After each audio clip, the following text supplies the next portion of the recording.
While classrooms across Eastern North Carolina stand empty and students and teachers are tucked away at home, we know a great secret. Learning can happen anywhere. In fact, learning can happen everywhere. Welcome to Eastern Carolina Education Connection, a partnership with WNCT and Pitt County Schools.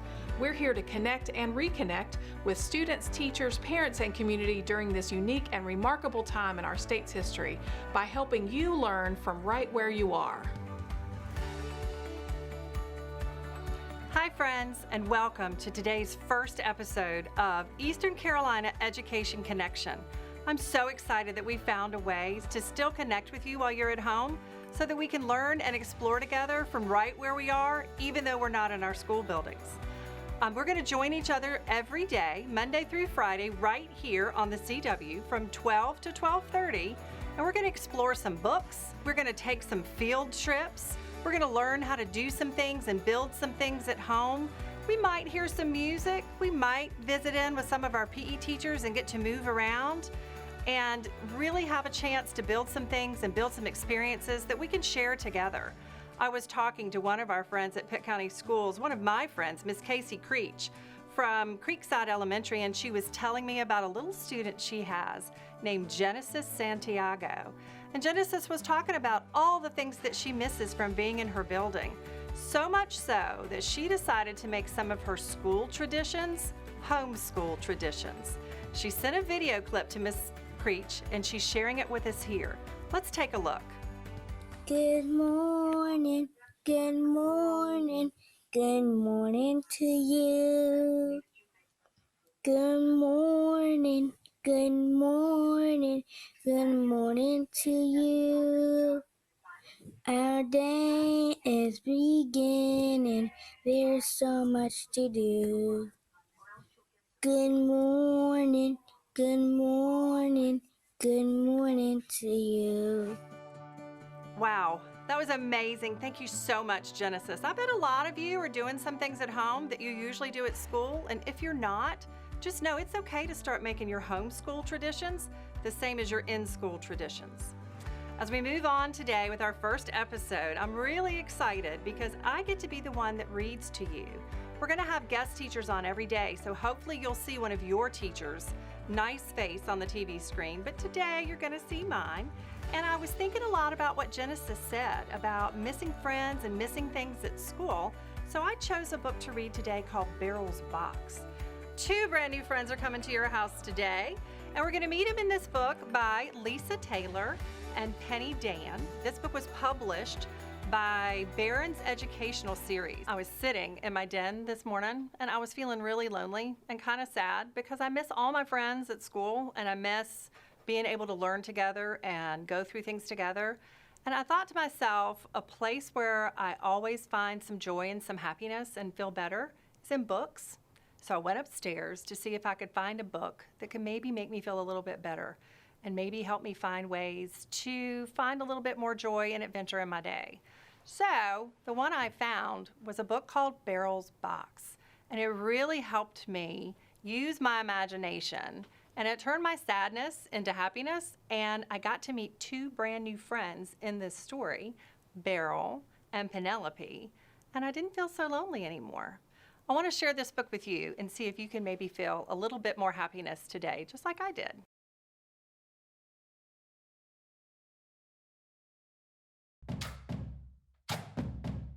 Okay, friends, what time is it? It's wiggle time. Stand up, stretch out those muscles, get them going. Let's get ready to move with our special guest today. Hey boys and girls, this is Mrs. Dawson with Aiden again. Nice to see you today. Today our game for our brain break is called As If. I'm gonna say something that relates as if something else were happening. For example, our first one is to jog in place as if a big scary bear is chasing you. That's more like a run. Get away from the bear, get away from the bear. Run, run, run, run, run, run, run, run, run, run, run, run, run, run, run, run. I think we made it. I want you to walk as if you're in peanut butter. Really, really tough to get through this peanut butter. Get in that peanut butter. I want you to jump in place as if you are popping popcorn. Jump, jump, jump. You're popping. You're popping. You're popping. Popping, popping, popping. I want you to reach up as if you're grabbing balloons out of the air. Reach, reach, reach, reach. Get all those balloons. Get all those balloons. I want you to march in place as if you were in a marching band.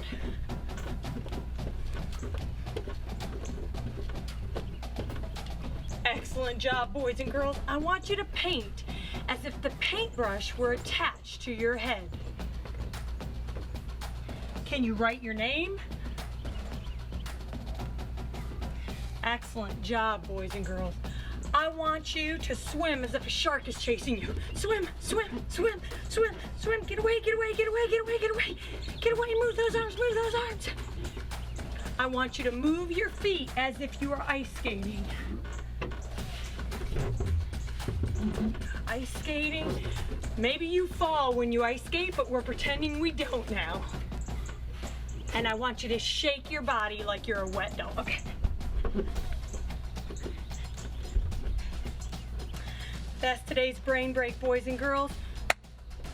Your 20-minute challenge for this week is a family walk, run, walk the dog, get out, move your body, 20 minutes. Let's see if we can maybe think of some ways to do the same things in our houses that Penelope and Beryl did together in our story today. One of my very favorite things to do when I'm reading a story is to find new words, kind of like a word detective. And 3 of my favorite words that I pulled out of this story are right here. This first word is sore. We talked a little bit in the story about you can sometimes have a sore on your knee, and this is a different use of it, a different spelling. This word soar means when you're flying. So birds soar into the air. Airplanes soar over cities and over oceans. So it's one that the author used to help us understand the adventure of soaring when Penelope and Beryl were flying up into space. So that's a word I want to keep in my head because I think I'm going to want to use that maybe if I do some writing. And it's a word I'm going to look for in other books that I read to see how other authors use that word as well.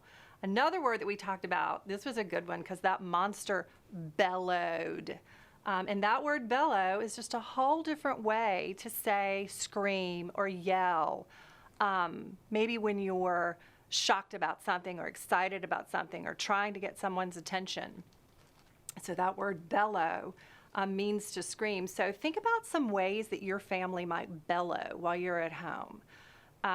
Mom, the water's too hot, she bellowed. That might be a way to use that word. Or, gosh, I miss my teacher. That's a great thing to bellow. Or, Mom, look what I just learned. I want to show you this in my book. Those are some ways that you might be able to bellow, and it's a really cool way to say something instead of she said hello or she yelled when she saw the dog. So it's a different word that authors use to explain how we feel about things sometimes. And our last word is one that I know that you've been feeling since you've been home with your family, with your brothers and your sisters and your mom and whoever else might be, even your dog maybe. That word annoy. When I first came to this word, I thought, I don't really know how to say that. But then I noticed a part in this word that looks like that word that I know, boy. And it helped me know what to do. Annoy. When you annoy somebody, it's just like you're picking on them. Like when you take the pencil that your brother wanted to use, you're annoying your brother. If you are hogging the book and you're not letting your brother or your sister read the book, then you might be annoying them. You might be annoying your puppy if you keep throwing the ball too far and he can't go get it. So that's another word that I want to hold in my head and see if I can find in other books that we read in ways that maybe I could use these 3 words while I'm at home with my family, and to use with writing. If I'm going to write any adventure stories, these might be 3 words that I want to hold in my head. I got so excited about these words that I called my friends and I was like, y'all, I got to tell you about these 3 cool words. And when I was telling them about the words, I started telling them about the story. And I was feeling so different than the way I woke up feeling lonely that morning because I was happy and I was excited to be able to share things with my friends. And then I started thinking, man, I wish I had a box to fly around with on my own. So I started rummaging around my house to see if I had a box that I could use. Let me show you what I found. I found a little box, which isn't the same as Beryl's box, but it was a good shape. I thought, what might be some things that I can make out of this box? Maybe a city, maybe a dog house, maybe a rocket ship for my dog to fly in. Then I thought, you know what? It's small. I might want a different one. So I found an old computer box in my house too. And I thought, that's a different shape, so maybe I can make something different out of that. Then I started thinking about what might be some ways I could dress it up and bring some color or add something to it. So I thought, you know what? I know my mom's got some string, so I found some yarn, and it's orange, and that was kind of shiny. So I thought I'm gonna get some yarn and see what I can do. Then I had some things from an old project that I did that were some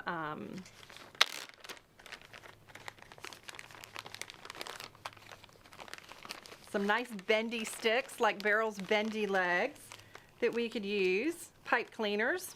And you know what? That's a great way to make ears or antenna. I was thinking, man, I could even make some glasses to wear around the house and look for cool, fun things to see. And then I pulled out my markers. And then I got to thinking, I'm not alone in this. I don't have to be lonely. I'm calling my friends. I'm gonna tell them to make a box too. Now, when you're in your house, you can rummage around in your house and see if you can find some boxes and find some things that you could create a box with that can maybe take you somewhere on an adventure. One of the other things that I was thinking about was once you have this beautiful box and you're thinking and using your imagination about going somewhere different, it's something we could write about. So you could write a story that you could share with your friends.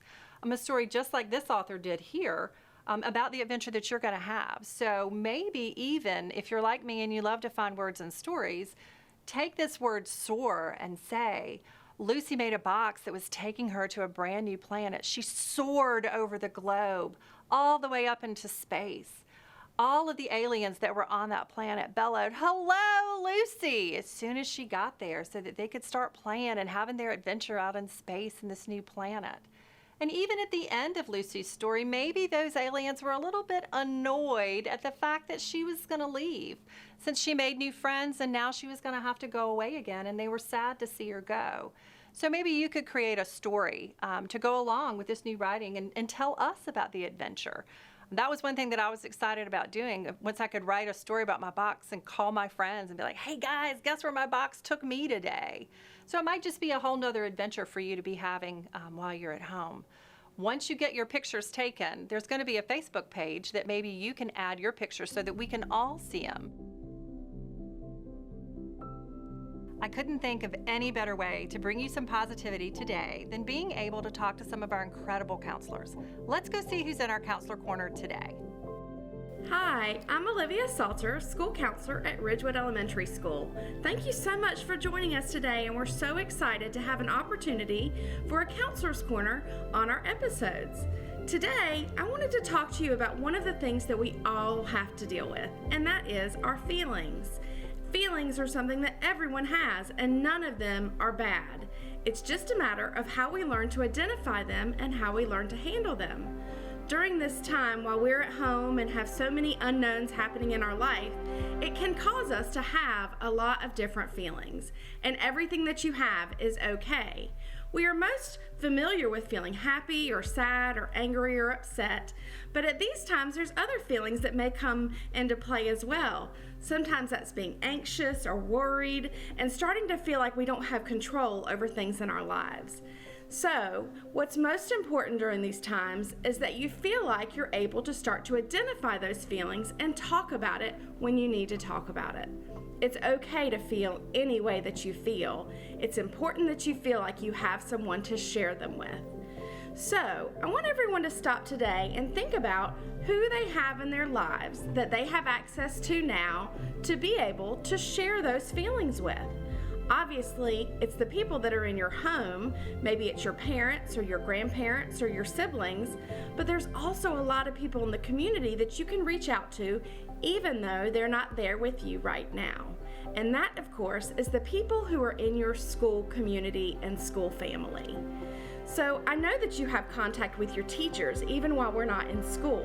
So they are always open to hearing from you in an email or maybe a Zoom chat or even over the phone. But it's also important to remember there's other people that are there with you as well in your school community. And that, of course, is your school counselors. Each of us have office hours that are open for you to communicate with us. Sometimes it's just to stop in and say hi or play a game, but it's also someone that's there to listen and to help you to understand that you are not alone. It's easy for us to get caught up in all that's happening and to feel like we're alone and we don't have anyone with us. But the truth is that even when someone can't be right there, there is always someone who's thinking of you and caring about you. So take the time over the next bit of time that we have at home and reach out to those people. Share with them how you're feeling. Talk to them about your day and what's going on in your mind. Because what's so important is that we're able to share and communicate with others during these times that are so difficult. I hope you all have a fantastic day and look forward to seeing you again on our Counselor's Corner. Hi friends, I just don't want you to forget, we've got our Facebook page where you can also put some submissions of things that you've created, things that you've learned from the lessons that we've done. Just go to Facebook and type in @PCSECEC and let us see the magic.